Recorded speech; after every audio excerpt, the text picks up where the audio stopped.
There are many anxiety and related disorders in this world.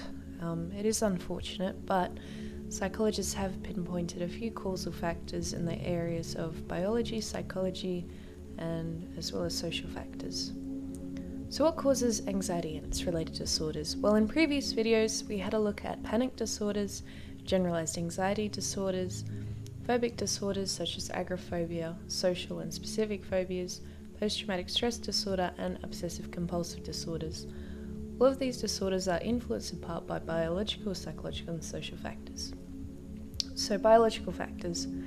A concordance rate of 61% was found between identical twins for anxiety disorders, which means that if one twin has it, there is a 61% chance that the other twin will also have it.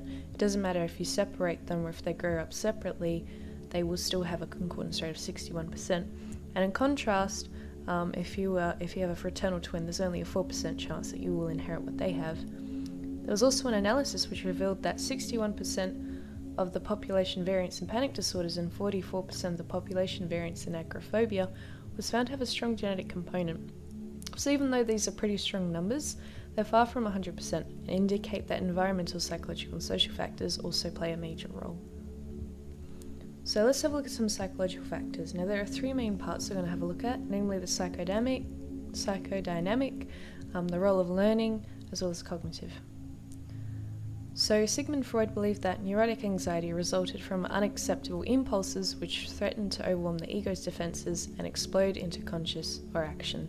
So a person may develop an anxiety in Freud's theory if they have this internal suppressed impulse which may overcome the conscious, operational, homeostatic, generalized sense of that person's personality, if you know what I mean. Like, they're trying not to let the world know that they have this inner impulse that they secretly want to carry out, and as soon as it comes up, the person's like afraid that it's going to become a reality. So the role of learning. Classical conditioning. If someone were to fall from a high place, the conditioning stimulus, and they felt pain, there's the unconditioned stimulus, they may develop a conditioned fear of heights from this experience, which sounds pretty logical. You also have operant conditioning. The individual may feel a motivation to escape an unpleasant thought or feeling by performing a ritual such as stress eating. This negative reinforcement may benefit someone with agoraphobia in the short term, for example, but in the long term they will not leave the house to be able to perform necessary tasks, such as exercise. So negative reinforcement is not good. Then we also have observational learning. So by watching someone else fall from heights, a fear of heights may develop. So if you've seen someone really injure themselves, you're probably going to develop a fear of that same injury. So cognitive factors. An individual may have a misinterpretation of a particular physiological symptom and over-exaggerate its threat, leading to an anxiety towards that symptom. So essentially, they may feel pins and needles in their elbow or something. I don't think that's possible, but they do, and then they start to panic and think that it's something really bad without actually looking into it, and that can develop into an anxiety. The individual may have maladaptive thought patterns, so they're not that great at changing and adapting their thoughts in order to different situations. They sort of get stuck in a spot, and when something comes along, they refuse to develop the necessary coping mechanisms to help them adapt to this new situation, and the individual may just generally magnify or catastrophize the situation beyond its needs. Socio-cultural factors. This gets interesting, not in a good way. We can see the effects of social factors in culture-bound disorders, which only occur in specific locations or societies. So we have Taijin Kivosho, Korra, and Anorexia nervosa. So Taijin Kivosho, this may have developed from the Japanese value of extreme interpersonal sensitivity and from the cultural prohibition against expressive negative emotions or discomfort in others.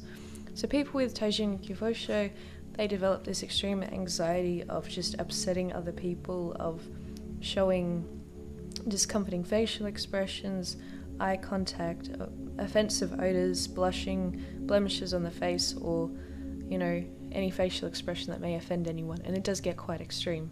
So this is only found in Japan. And we have Korra, which is a Southeast Asian anxiety which occurs in men, which is a fear that his penis will retract into his abdomen and kill him. So as you can see here, Korra is a culture-bound delusional disorder in which individuals have an overpowering belief that their sex organs are retracting and will disappear despite the lack of any true long-standing changes to the genitals. Korra is also known as shrinking penis, and it is listed in the Diagnostic and Statistical Manual of Mental Disorders. So it's quite a serious disorder. And lastly, anorexia nervosa, which is quite prominent in Western cultures of economically advanced status. There is a strong societal and cultural component for women needing to be thin, and anorexia nervosa has a phobic and obsessive compulsive component, so it's quite serious. So if you have a look at it on the internet, it will say that this is an eating disorder characterized by a relentless drive for thinness, with a fear of gaining body weight associated with self-induced behaviours towards thinness. So there's more than 500,000 cases per year in Australia. This is quite bad. But so as you have seen, there are many causal factors in anxiety and related disorders, mainly genetic, psychological and social, as well as cultural. So if you know anyone who needs help, help them out. I don't know how to end these videos because it's so horrible to see humans suffer all of this pain, and we're still so far away from really resolving all of this. But I hope in the future that we will overcome issues of anxiety, extreme anxiety anyway, especially anorexia.